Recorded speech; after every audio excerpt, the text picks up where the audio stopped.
हरे कृष्णा। अक्सर हम देखते हैं हमारे समाज में लोग बहुत मौज लेना चाहते हैं, आनंद लेना चाहते हैं। कहते हैं कल क्या होगा किसको पता, अभी जिंदगी का ले लो मजा। तो हमारी आज की जो कथा है ये इसी पर आधारित है, कब तक मौज करोगे। हाँ, तो इसमें कहा जाता है कि एक बार एक जगह पर एक व्यक्ति था और उसकी 7 बेटियां थीं और एक बेटा था। अब इसने 7 बेटियों का विवाह किया। बहुत रईस व्यक्ति था, धन बहुत था उसके पास में। 7 बेटियों का विवाह किया, लेकिन उसने विवाह के लिए जो वर चुने थे वो पूर्ण रूप से सही नहीं थे। मतलब वो कमाते नहीं थे। वो सोचते थे कि चलो हमारे ससुर जी के पास बहुत पैसा है तो उन्हीं से आता रहेगा।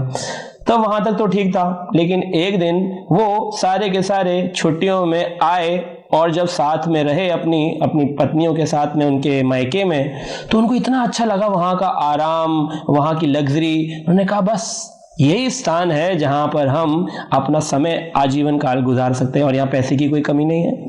और फिर उन्होंने रहना शुरू किया और जब 3 महीने गुजर गए, कोई जाने को तैयार नहीं था। तो जो इसका पुत्र था उसने अपने पिता से कहा कि पिताजी, आपने मेरी बहनों की शादी करी, 7 की 7 चली गई थी, पता नहीं ऐसा इनको अभी क्या लगता है कि अब ये जाने को तैयार नहीं है और 7 के पति भी साथ में हैं। तो उन्होंने कहा कि बेटा एक काम करते हैं, देखिए जीवन में हर एक व्यक्ति को कुछ मिले ना मिले सम्मान जरूर चाहिए होता है। उन्होंने कहा अगर हम इनका अपमान कर देंगे तो देखना ये अपने आप ही यहाँ से चले जाएंगे।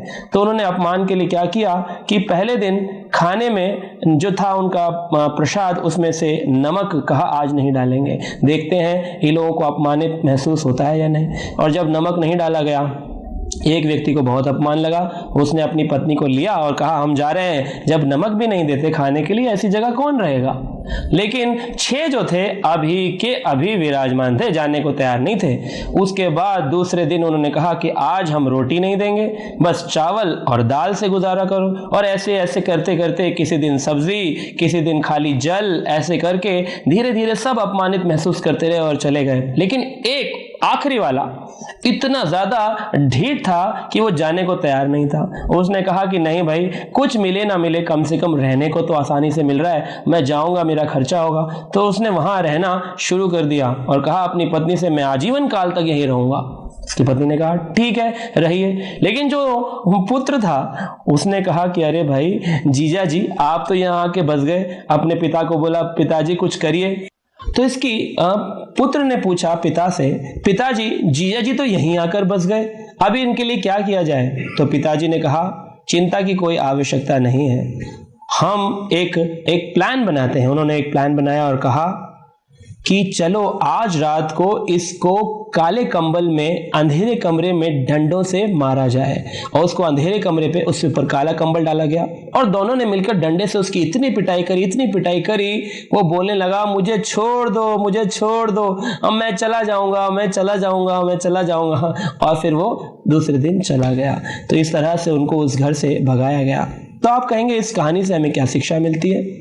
इस कहानी से सीखने के लिए हमें अपने जीवन में देखना चाहिए, हम भी इस संसार में कुछ समय के लिए आए थे और यहाँ आकर सोचने लगे कि बस यहीं पर हमें आनंद करना है। भगवान कौन, इससे हमें कोई मतलब नहीं। मरने के बाद व्यक्ति कहाँ जाता है, इससे हमें कोई मतलब नहीं। और ये सुनना भी नहीं चाहते हैं लोग, क्योंकि उन्हें लगता है कल क्या होगा किसको पता, हमें तो अभी जिंदगी का मजा लेना है। लेकिन सच्चाई ये है कि इंडिकेशंस आने लग जाते हैं। अपमान होने के लिए चीजों की कमी होने लग जाती है। देखिए जैसे आंखों पर चश्मा चढ़ जाना, ये जीवन में पहली कमी हो जाना। घुटनों में दर्द हो जाना, ये जीवन में दूसरी कमी हो जाना। हमारे जीवन में परेशानियां आना, तीसरी कमी हो जाना। हमारे बालों का सफेद हो जाना, हमारे दांतों में दर्द हो जाना, हमारे जीवन में विभिन्न प्रकार के दुखों का आना, ये सब ही कमियां हैं जीवन की। लेकिन हम फिर भी इस संसार को छोड़ के जाना नहीं चाहते हैं, हम तो यहीं बस जाना चाहते हैं, है ना। तो इसी के कारण जब यमराज ऐसी स्थिति देखते हैं किसी व्यक्ति की, तो अपने यमदूतों को भेजते हैं और कहते हैं कि आप इसे मारो। और फिर अंत काल में यमराज के यम के दूत उस आत्मा को मारते हुए नरक की ओर ले जाते हैं। अब आप सोचिए इतनी पिटाई खानी पड़ती है, तब वो कहती है आत्मा मुझे छोड़ दो, मुझे छोड़ दो, मैं तो भगवान का भजन करने के लिए भेजा था, मैं भजन करूंगा और भगवत धाम में जाऊंगा, मुझे छोड़ दो। लेकिन अब छोड़ा नहीं जाता। इसलिए बेहतर है इससे पहले कि हमारा अंत समय आ जाए और हमें भी इस प्रकार से पिटना पड़े, बेहतर है कि आज हम सही मार्ग का अनुगमन करें। सही मार्ग क्या है? भगवान के नामों का जप करना, साधुओं का संग करना, शास्त्रों की शरण ग्रहण करना और अपने जीवन को आनंदमय बनाना। हरे कृष्णा।